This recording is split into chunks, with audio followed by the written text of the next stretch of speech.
This is a Nowhere to Go But Up podcast, and I'm your host, Sean Dustin. Today we are talking to Holli Coulman, and Holli is a paralegal, and she's currently working for the Dallas Public Defender's Office, and she was also a inmate. I'll let you tell that part. Okay, that's fine.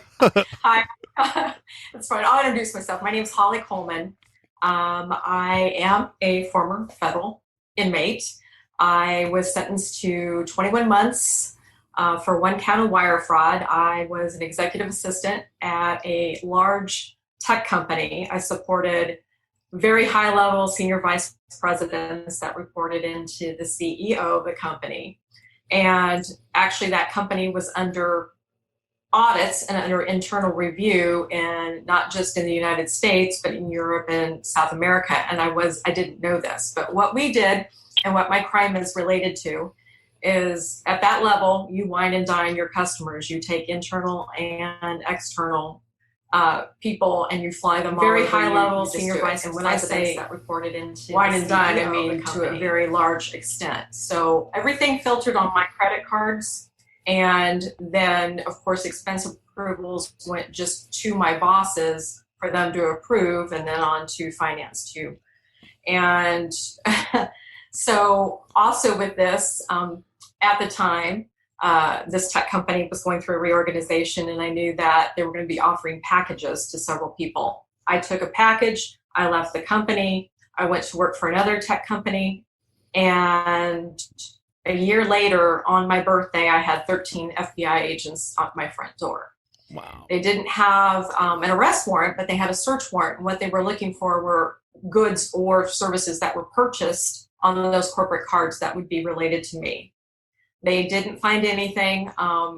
They left. They did take our phones and our laptop to go through, and those were returned.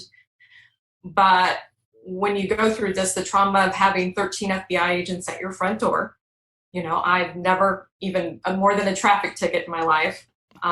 You're traumatized, and that you have to hurry up and figure out what you're going to do because the FBI has been there and you know something's coming. So I had to find an attorney, and I actually went to work for my attorney once I got out, and I'll explain that. But you have to hurry up and find an attorney. I then was notified by the prosecutor's office that I was being investigated. Their total amount that they were looking at, saying that I personally spent, was $2.4 million. What? And that was, I know, but what that was, and so what people to know, because this is what prosecutors do, that was my entire spend over 12 years at Hewlett Packard, whether it was a pencil or a meeting or anything. So they just lumped it all together and said $2.4 million. And we're like, well, one, I was blown away because I'm like, that's insane. Finally, we got to the discovery, and the discovery was a spreadsheet. Really? No receipts, no nothing, a spreadsheet. And in there is said who attended these meetings, what it was for, and you'll see that my boss had her husband, her kids. We had the head of FedEx, we had this, we did everything. So I had been smart and kept some evidence, meaning I had a lot of things that I had put in for expense reports still saved. And I put that together in a 5-inch binder, and we met with the FBI and the prosecutor, shoved it across at them. They said, no, we don't need to look at this. Oh, and by the way, they pulled me in on the pretense that they were investigating my boss. And that's not true. Once I got there, it was very apparent they wanted to talk to me, and it was about me. They shoved the 5-inch binder back and said, we're going to take a break. When we came back, it went from 2.4 all of a sudden down to under $1 million. So they had a narrative of already what they were seeking. When you're in the feds, if you take it to trial, if there's one thing that they could possibly nail you on that is little gray, I mean, you're guilty. So that's why these prosecutors, you know, they push these plea deals right at you. They don't have to do any work.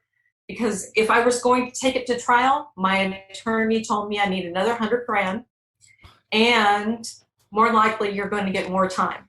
And it's to plead, and they're going to come after you for these other incidences in here that could be construed personal.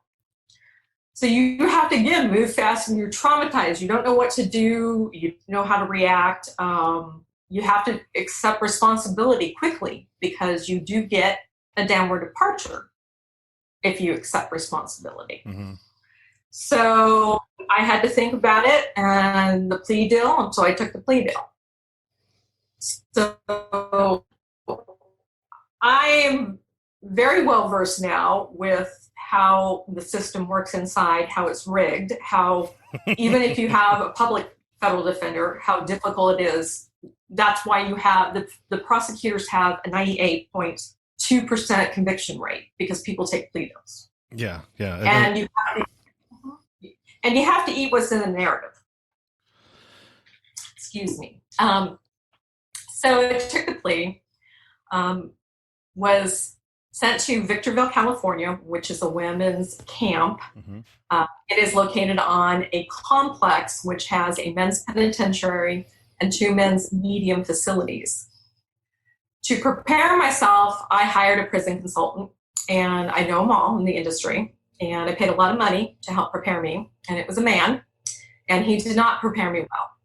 So it was an eye-opening experience, again, when you have a white-collar person show up at camp, and right away you just see the ineptitude of the Bureau of Prisons, from the officers on down, and just how where they're telling the public one thing about, here's what we really do with these inmates, here's how we really rehabilitate them, here's how we give them the skills to go out, here's the medical we provide them, and it's all a joke. It is zero. Mm-mm. So No. while in, you have to develop a release plan, and I have to think about what I'm going to do afterwards. And there's so many restrictions that are going to come afterwards. Mm-hmm. Again, it makes it's a lifelong sentence when you're a felon in the federal system.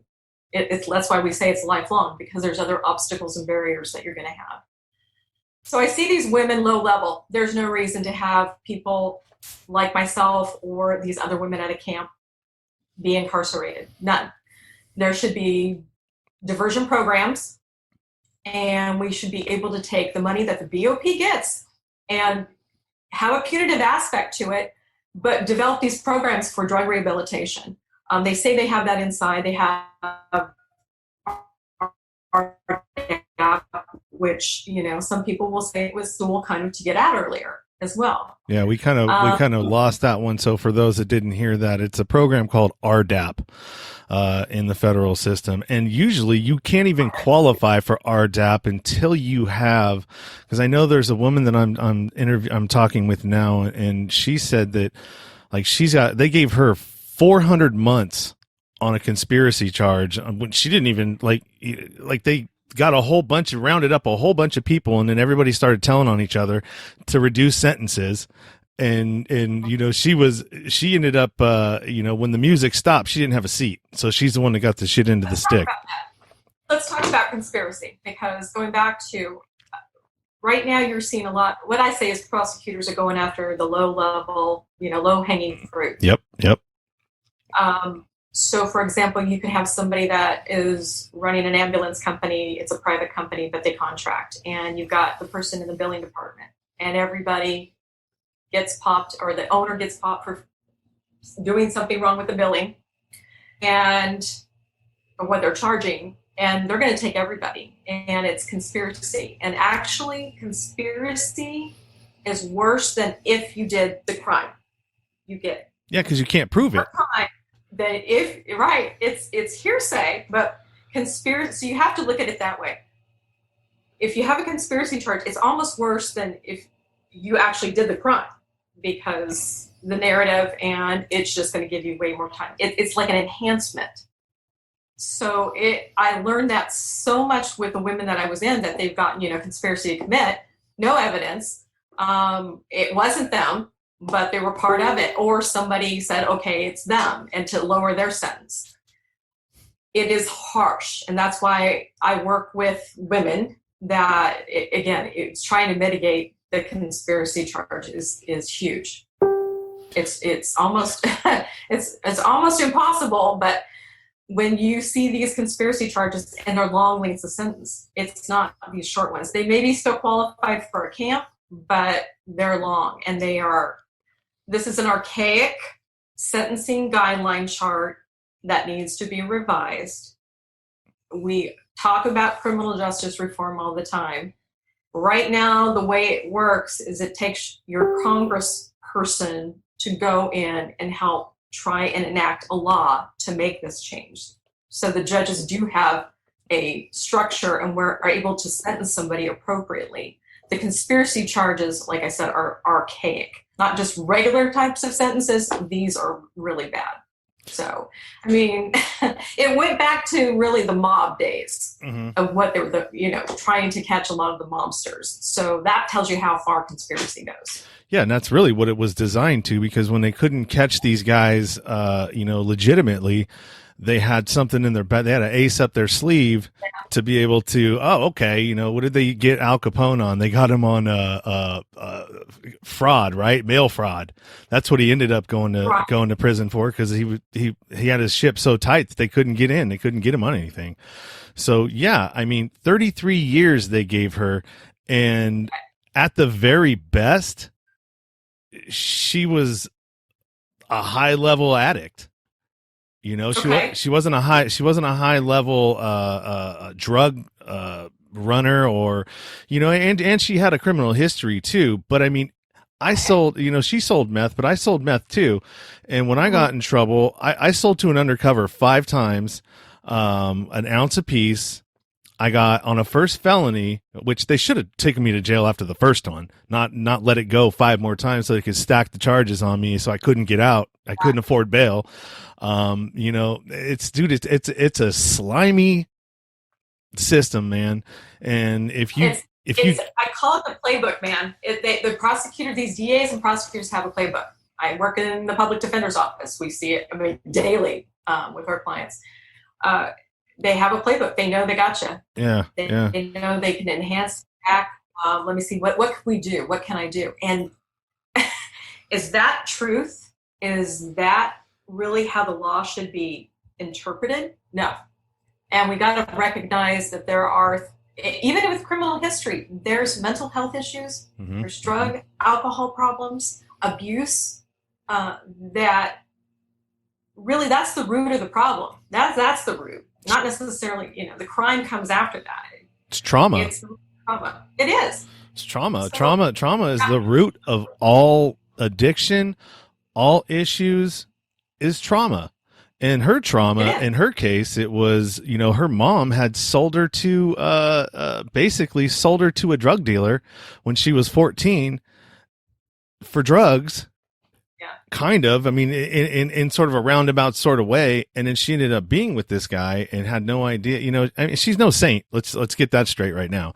She has a lengthy criminal history, but in no shape, way, shape, or form should she have gotten 33 years. Because now, when she hits 10 years, now she's eligible to go to a camp, and she's eligible for RDAP and all these other things. But she's got to put in 20 years first. That's way down. And here's something else. Well, I mean, I'm just going to point this out just because this is the type of thing that we're dealing with in this country. Is the guy that one of her co-conspirators got the most amount of time, but then he also was able to get his sentence reduced because one of the women that testified against him and said that he sold her drugs, he proved that he was in prison at the time that she was saying, so it couldn't have happened. And this is the same woman who ratted out her. But in order for her to be able to, like, if she has to have money to have a lawyer, that will, because if that comes out, then you got a faulty witness here. You know what I mean? Who's already been caught lying here. So, I mean, there's got to be, I don't know what to do for her. I mean, is there, like, other than exposing, exposing her, her crimes or her situation through a podcast. And I have a buddy who did it. And so, I mean, we're trying to create a chain of exposure here, And we'll see. Sure. Like, I'm going to drop a link in the comments here for anybody that's watching or listening to check out Melissa Veach's episode with Talk from the Cell Block from my buddy Joe Martinez. But yeah, go ahead, man. It's crazy. We need to take a look at her case and see, did she have an effective counsel? I mean, did she have anybody? I mean, it's no, okay. There's just things like this. So there's a way to take a look at that. But I'll go back. So when I was in, I saw that most women, again, low level, and it costs $37,000 to $44,000 to house somebody like, us, when there should be other ways to do this. And part of that is something called criminal justice reform, and it's to create maybe some diversion programs and start getting traction and starting getting with the business leaders. But inside, I went, okay, there's got to be something to prepare these women because they have no idea. A lot of them, deer in the headlight. You don't know. You don't know what it's going to be like. You don't know what it's going to be like at the halfway house. You don't know what supervised release is going to be like. You don't know what the rules and regulations are. Drug cases are one. White collar is different. So it was enough for me that when I got out, I got my paralegal and I sat for the bar, the paralegal bar exam. And I went to work for my criminal defense attorney. He actually believed in me so much that I went to work for him first in his law firm. And then was able to help educate him because we went back and forth going, you had no idea what I was going to be facing. You had no idea what happened to me inside. I went to the SHU. I was sent to this special housing unit for 60 days for writing a blog about women's safety in prison, what it was like there at the camp. Mm-hmm. I had worked for the warden, and he was stabbed. And then the reaction to that and how inept the BOP really is, I put that out there, and they didn't like it too well. So they were going to give me a very severe infraction, which I was able to meet with a discipline hearing officer before they were going to take me away. The SHU for women in Victorville is to take them to San Bernardino County Jail. And he expunged my shot, but that's not what the officers did. They said, oh, we don't know anything about that. Let's go. Mm-hmm. So threw me in solitary for 60 days, then came back and picked me up and brought me back. And then the shot was never on my room. And in fact, when I requested copies of it, said, we can't provide it to you. The BOP is dirty. We're going to get into all the different details about the fraud that they commit, the things that they force the inmates to commit fraud on their behalf. Unicorn, we're going to talk about that. But when I got out, I decided that, there's not many women prison consultants. And I want to preface this. There's a lot of them out there that charge you thousands of dollars. I do not do that. If I have anything that I have to file or work really on, then we make it appropriate, but it's not thousands of dollars. And I wanted to make that clear because somebody had pinged me on that on Facebook about compassionate release and COVID and the CARES Act right now. But to get back is I decided that there needs to be something for women. Mm-hmm, mm-hmm. And along the way, more educated and more women are willing to speak that are getting out, that their voices are being heard. So there's a tipping point that's happened where people like you will expose and talk about the bad, mm-hmm, mm-hmm. Talk about also moving forward, getting help, and trying to rebuild your life. And I wanted to be able to help that. So I work with a lot of women, both that's been incarcerated, aren't, but they're attorneys or can help people or working in the mental health space. So that was a big deal for me. And I wrote a book about my experience. It will come out in October. It's called True Injustice, and it's going to talk about everything I saw leading up to my case, everything with the prosecutor, everything with the FBI, my incarceration halfway house. What a joke that was. It didn't help anybody where I was at, and I sat there for 3.5 months, even though I qualified to go to home confinement. And then supervised release, and how it had 2 really punitive probation officers that made it almost impossible for me to work. And then, of course, repayment of restitution. Yeah, which okay, so here's a crazy one. you owe almost $1 million, right? Yes, I do. In restitution. And Yep. part of the problem with that is how are you going to pay that? When you come out and you have nothing. All right. You're lucky, and congratulations for taking the initiative to do what most people won't do, which is go and dive into the system which screwed you, and try to make a difference by getting on the inside and learning about what it is that the problem is, and you found a way to be able to put yourself in, because the law is not meant for us to understand by design. It's meant for us to, like, oh my God, what am I going to do? I'm screwed. Life is, it's over.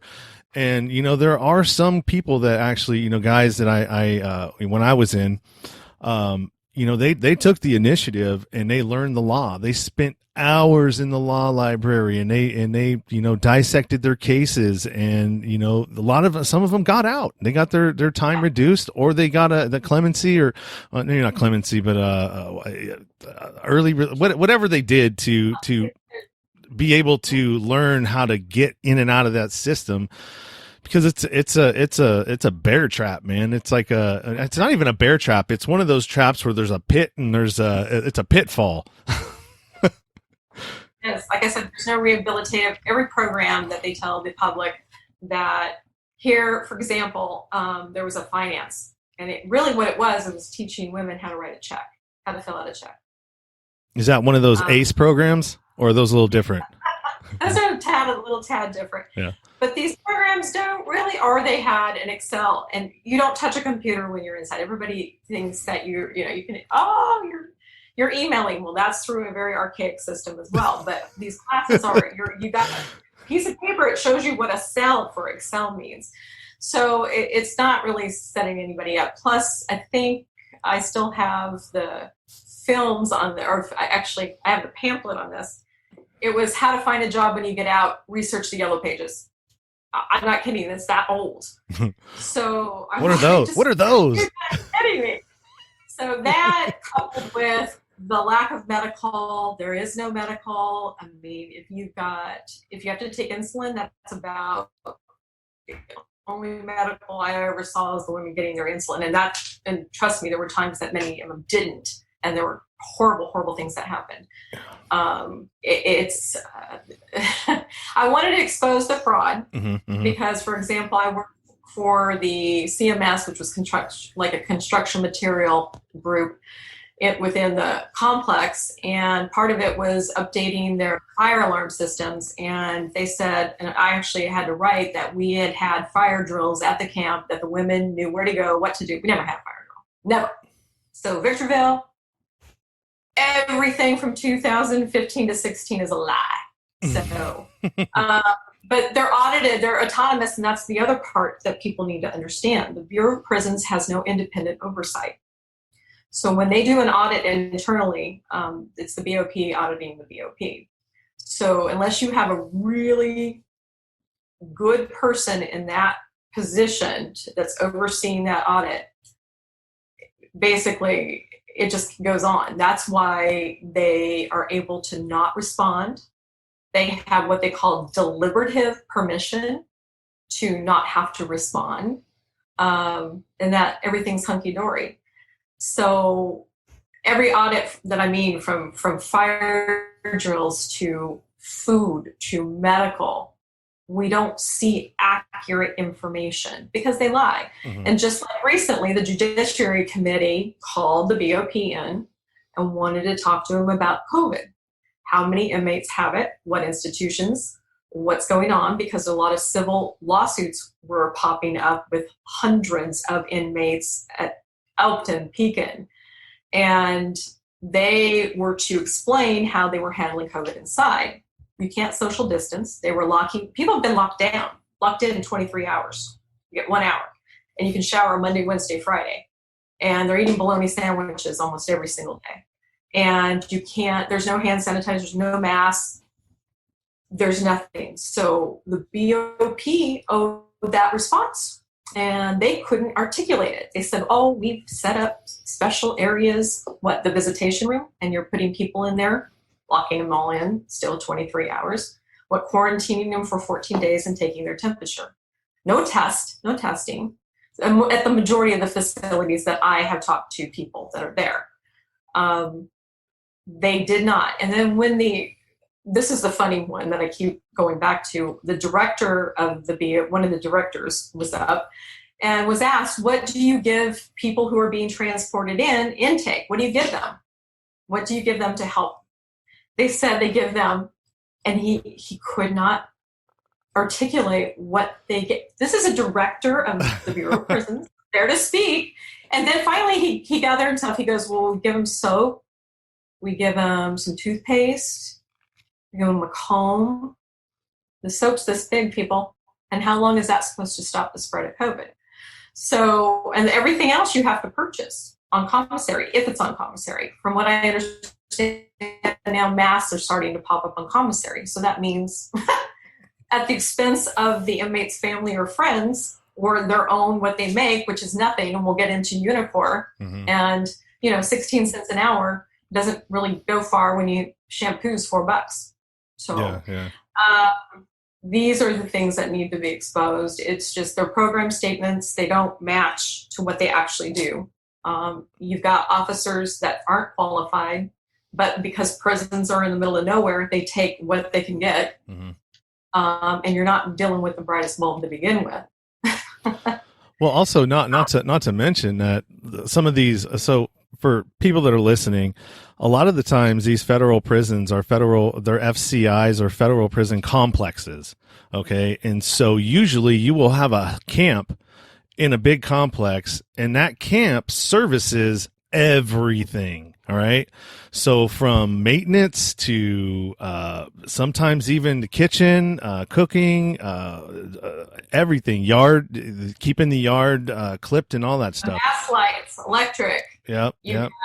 Everything. The women at my camp, and that's what I wanted to probably explain, is because of the men's custody levels, medium facility, they cannot work out. Mm-hmm. They can't work outside. And of course the pen is, that's never going to happen. So the women go around doing everything from recycling. Really, it's not recycling. It's just trash pickup. And they have to weed through all the trash and separate it because they do make money, meaning the BOP makes money. That facility makes money off of what they can recycle. It's a really horrible job. You've got women that are running backhoes. You've got women that are driving drivers, meaning they take everything from staff because it's a complex, and they'll drive the staff back and forth to the different, the medium, the pen, everything from yard work outside to electrical, like changing the big mast lights when you stay on the yard, mm-hmm. those big mast lights. Yeah. Women are doing this, and those are heavy things, and it's hotter than hell out there. It's cheap labor. It's how the complex runs. When they're asked for their budget, they already know what they pretty much need and what they put in for, and they know that their labor is, it's not officers. They say it's officers paying. They're paying these officers exorbitant amount of money to manage a low-level offender like me, so I can go out there and change a mast light. It's got to change that whole part, and the solution is to go way back and not to sentence these people to begin with, or put them in a program and have that funds go to that program, not to the prison. And these prisons are growing at the cyclic rate, people. We're not talking about lowering the population. The population is still increasing. Yeah. We're going to see a small dip because everything's frozen right now and people aren't being sentenced. So, of course, the BOP will spend it and so will the DOJ saying, oh, look, inmate is down, warehousing. But these women also work in these complexes. They typically have something called Unicor. Mm-hmm. And what that is there are corporations out in the United States that will contract for prison labor. And women are paid a higher rate, which is usually $1.10. Woo! Compared to 16 cents a day. Yeah. But these were contracts that, for example, my former company, Hewlett Packard, had contracted through Unicor to refurbish printers. Mm-hmm. Under Armour was having people sew. This is sweatshop mentality. This is horrific. The Unicor system made $500 million last year. $500 million off these contracts on top. $500 million, and you're paying a person $1.10 to do this. And that means these companies, therefore, support slave labor. Excuse me. So that is a very big eye-opening thing that people should really pay attention to when they're going to purchase something. You're purchasing things that were possibly done by an inmate, and that's not right. No, that's especially when women are getting, yeah. It's not right, and so one thing that Melissa was telling me, she works in Unicor, and she says that lately they've been working 12 hours a day, 12-hour shifts with hardly any breaks. Hot as hell in there. There's no air conditioning, no anything. She works on a heat press, and she's pressing flags or eagles on Air Force shorts. Okay. And we also we had women doing paint and blasting work on Humvees for the military. Jesus. So not only so they're making $500 million just in the Unicor, getting $44,000 per inmate per day per year, right? Per year. And the only professional kind of help that they have there is you have the people that work, like the officers that are probably, I don't even know if they're qualified electricians, because I know that there's one, like they have one officer for each thing, right? And so you may have in a, like how many what would you say a staff is for the for everybody, like maybe 150 staff members per institution, 250 maybe? So about 250 at Victorville, because there's over 5,100 on the whole complex. And yeah, it's so essentially if they just use Unicor, they could fund the whole thing without taxpayer money, right? Correct. And that would make a lot more sense than charging us $44,000 per person to warehouse human beings, basically what you're doing, with no help whatsoever, no rehabilitation, no nothing. You might get your GED. You might be able to, get, if you can actually get to one of the places that has the ACE deals, because not every single one of them has something that's going to offer you, like barbershop or cosmetology, something that you can take out with when you go. It's horrible, man. It's horrible. I didn't get any help there, but I was only there for like 18 months. I wasn't there for a very long time. But I mean, when I was fighting my case and that's another thing in itself, man. At a contract facility, there's tons of these contract facilities all over the place. When I was going from my state bid and I paroled out to the feds, I had a 3-month diesel therapy ride from Las Vegas, went to Florence, Arizona. If you know about Florence, that's a city in itself that has 9 prisons. The whole city is nothing but a prison town, and everybody that lives in that city works at the prison. I went to Victorville, stayed in Victorville for 2 weeks, got stuck, and they don't let you out at all. Yeah. You don't get to go out when you're in transit, because you're who knows? It's just, I mean, a lot of problems. We know that there's a lot of problems. So, like, what are some of the solutions that we can get to? I mean, aside from what I'm doing and what you're doing, like at a federal level, how can we make a change aside from burning down the whole system and starting from scratch, which is going to take overthrowing the government to do that. Right. So there's 2 ways to look at it. For solution-based is when I was talking about these programs, it's to get the public to understand, most of my friends would have always said, hey, you do the crime, you do the time.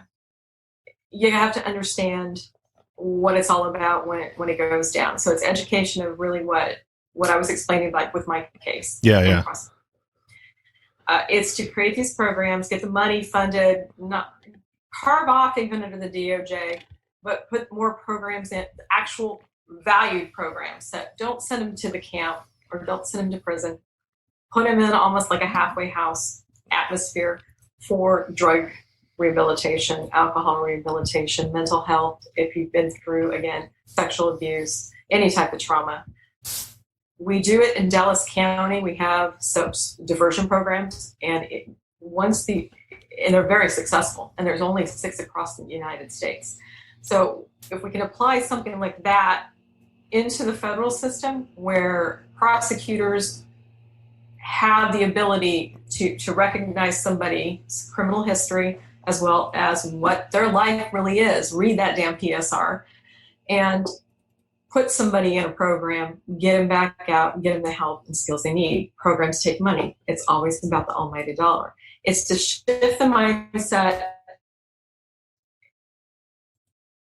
And with the DOJ side of this is the only way to make change is, again, to go to your congressperson to enact a law to make the change. And we have to start with sentencing guidelines. We have to start with also prosecutorial overreach and their type of immunity. They have immunity. The prosecutors, they're pretty much untouchable. We've got to change that where they're held accountable, and if they do something wrong, that they're either fired or themselves can, be brought up on charges. Those are the 2 areas that we have. Again, it's all about education to, like, my neighbors, to explain to them. And they're like, oh, okay. That makes sense. Instead of pumping when the BOP asks, I need, $1.2 billion this year to run all the facilities. Yeah. Well, that's payroll and keeping the lights on and keeping somebody warehoused for $44,000, up to $44,000 a year. Those are the only 2 ways that I see. And that's with criminal justice reform, because people are always asking, well, give me a solution. Don't complain about it. You can tell me everything that happened to you. And I tell them, and they're like, okay, but how then do we do this? So we do this by a lot of nonprofits that are starting, are trying to support this and get traction, again, with religious leaders in the community, other mental health agencies, any drug rehabilitative programs, trying to put it together and maybe a test run to show how successful it would be. Then it would prove to the public, so more funding could be brought out. So those are the things that, with the women that I speak with, they're trying to get the word out and trying to do this. But again, a lot of people only think of themselves and they think of inmates, kind of last, or, hey, you're a felon. We've got to change the mindset about that. Everybody deserves a second chance, sometimes third chance, fourth chance. A human being is a human being. We can't throw them away. Well, you just got to look at a child and how long it takes them and how many times they have to fall down and get up before they can learn how to walk. We are the same way when it comes to addiction. I mean, I struggled with it. I relapsed and fell down a bunch of times. I mean, actually, I have maybe 15 to 18 years of falling down and getting back up before I realized that, oh, wow, maybe I should just start walking, and something clicks. You never know when it's going to be. That's the problem with addiction. But the way that we are dealing with it, and in a shame, in a punishment, we should be coming at it from a compassionate sense and giving these people connection, not separation from society. Yeah, we do. We need to do that. And the other piece, I mean, there's so many pieces. I keep saying this, and another piece, but everybody runs into problems such as trying to find a job. So we need to find, how can we help people releasing find a job to help satisfy the requirements for supervised release? How can we find housing? Because apartment complexes do not rent to felons. Mm-hmm. You fill out the application, pay the fee, and they're going to deny you. They're going to hit your background. So most people have to find somebody that is independent, that won't run one and is willing to rent to you. That's not a fix. So I had talked with Tynese Hall. She had received clemency from President Trump this year. And that's what her biggest thing was. She said, you know what?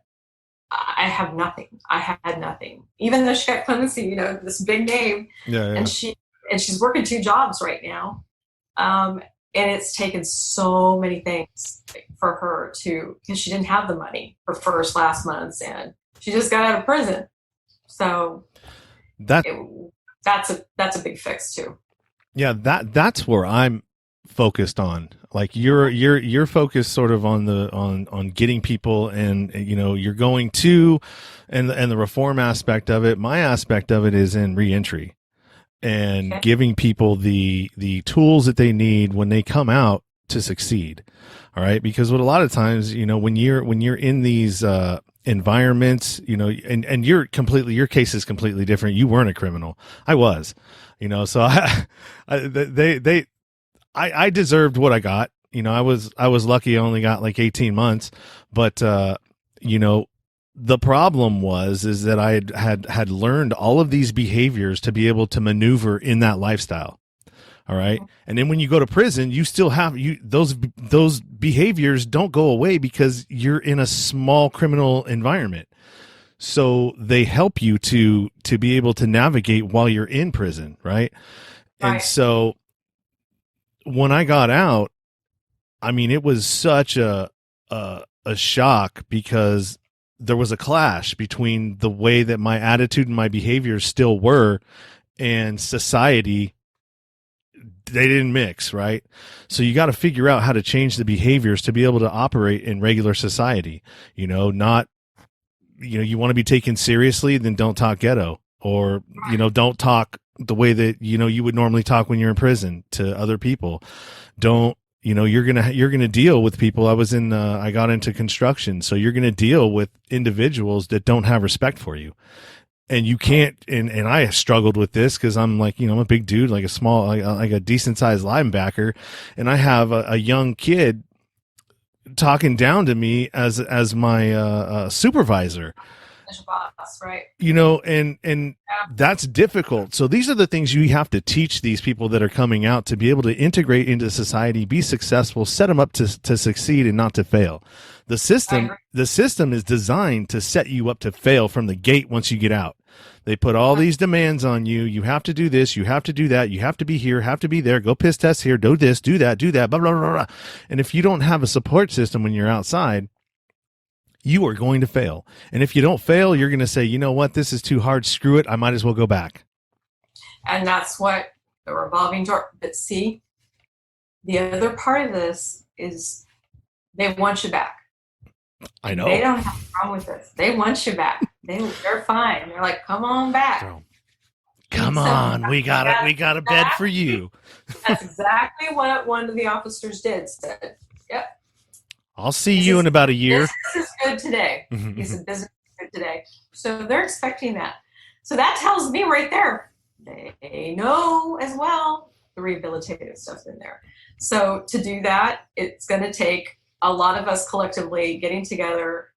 It takes a while, but we all have to figure out our local or state, whatever we can do. And so a lot of the women that I've been talking with, all in different cities are trying to pull those resources together so we have some form of something that they can call or contact.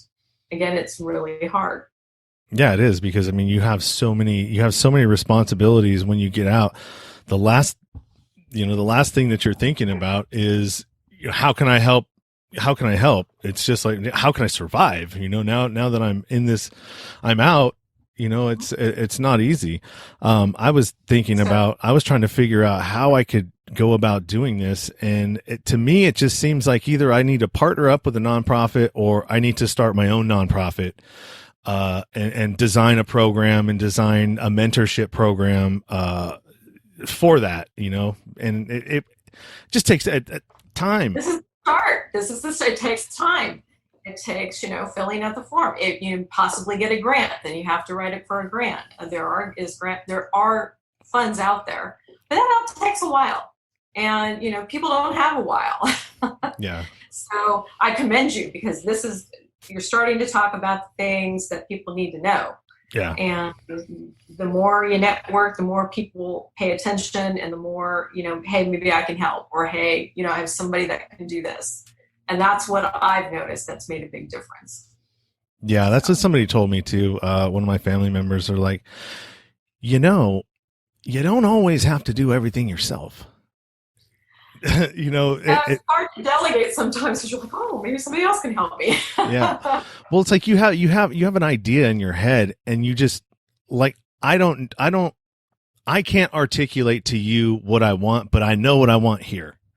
Mm-hmm. And it's just, sometimes it's easier just to like, no, I'll do it. And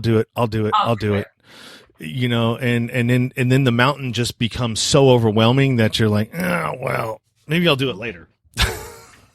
And then later never comes. It doesn't, does it? No, I know. So, one other part is, you had brought up my restitution, and for people to know that I was ordered to pay $3,000 a month when I was turned over to supervised release. One, I had to find a job with all those obstacles and being a felon, and two, I didn't make $3,000 a month. And my probation officer was so punitive. Said, well, I don't know what you're going to do. You're going to have to figure it out. Maybe your husband can pay. He's been supportive of you. They're not supposed to do that, but they do. And this is the crap they play. And of course, he wasn't going to pay it. And I had to actually go back and take on the financial litigation unit, which is their United States attorneys as well. Mm-hmm. And go battle it out with them, saying, here's what I make. Here's what I got. So I was able to get it down to $600 a month, which is still pretty steep for, somebody that doesn't clear that much. Yeah, that's a car payment. And plus, you're trying to live. Yeah. But those are big obstacles there. And not only that, but just because I'm a white collar case, it didn't matter. Still had urinary analysis. I still had to go in and provide those, even though it was a drug case. So a lot of people get confused. Hey, white collar, why are you still doing that? Or why are you doing that? There's got to be change in that area too. Yeah. Because they got autonomy. So. Yeah, there's there's so many things right now that, I mean, if you look across the board at what's happening, I mean, they just shut down the CHOP today. They're clearing out those folks, and I mean, I think that was, if they could have done that a little bit differently, I think it could have got a lot more traction. But I mean, these people don't want to lose power. That's the thing. They don't want to lose power. We are the cogs in the wheel that make the machine go. And the 5%, because everyone says, oh, the 1%, the 2%. Nope. It's a smaller sliver of people that really control everything, like the Bilderbergs, the Rothschilds, the old money names that.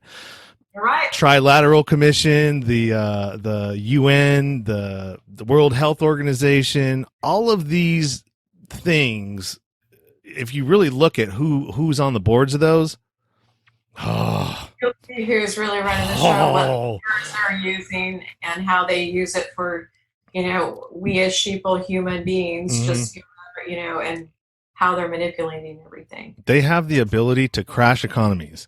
They have the ability to crash monetary systems. All they got to do is just shift some money from here to there, and then it's like an octopus, right? You got 8 legs of it. So, these people over in this sector, they're like, all right, well, this is what we're going to do.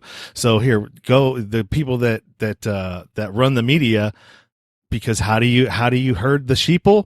You use the media. You sure do. Just like the BOP uses their communication person. I want that job, because you know what they do? They just write a paragraph and send it out, and everybody eats it. Yeah. But it's true. We've got lots of problems, lots of things to fix. And I think the good thing about it is that people are starting to wake up. The Wizard of Oz is the curtain's getting pulled back. and people are starting to see, hey, I don't like this. I They don't. thought I was free, but I don't think I am. We're free-ish, but once you get out of line, just like the BOP, once you cross that line and start, you got a shot because you exposed something. Oh, well, we're gonna coerce you to shut your mouth. You wanna do that again? Well, next time it'll be 4 months. Well, my actual thing was, just wait till the book comes out. Well, at least we got soldiers like myself and you and Yes. And Daniel Barron, Yes. who's decentralized everything, and I hope that sent what was direct democracy and decentralizing everything, voting for solutions instead of let's get rid of those people, because we talked about it. Just get rid of the congressperson. Why do I have to go to them to enact a law? Why can't I get a group of people in Texas and we vote on it and it passes? Don't need that. Just present you cut that all out. Well, it's going to be very hard for corporations to entice an app, or pay off an app, or a backdoor deal, which I really think that these judges are getting paid on the back end. You know what I mean? They're and it's been exposed before. Remember the juveniles that they were shipping off and giving them ungodly amount of times, and the judge got busted. You think that's an isolated case? No. Hell no. The other ones just didn't get caught yet. Yeah. Remember, they have performance incentives as well. Everybody has a metric that they have to go against. So, I mean, these judges are looked at year by year, and they do get performance bonuses. And those are based on, again, how many sentences, what percentage, what was in their courtroom. So, they do get paid additional from their salary. Off of, what's sending somebody to prison. Oh, it's just, my grandmother's always, everybody, it's the almighty dollar. Yeah, follow the money, man. And if you and that money trail will lead you to one corporation, which is under an umbrella for 5 other corporations, which is under another umbrella for 17 other corporations. So it's just a labyrinth of a maze that you have to go through. In prison. Huh? Yeah. Why aren't they in prison?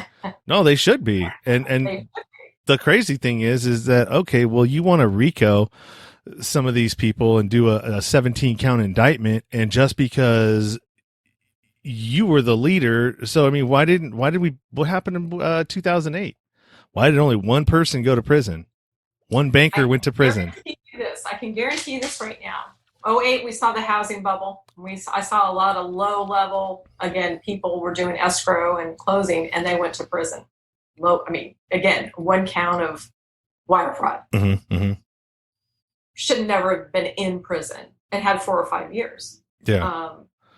And then now, with people taking the small business loans based on the COVID, these SBA loans, we're going to see these prosecutors going, let's take a look at some of the fraud in here. So we see this big wave of things like that with the housing market. And then all of a sudden we had an influx of a lot of people that were in real estate or mortgage transactions go to prison. Yeah. But you didn't see the owners of the banks. What is it? What was the big one? The big bank? Wells Fargo. Well, they did the other thing. That was pretty criminal what they did, and they charged all those people and had all kinds of stuff going on there.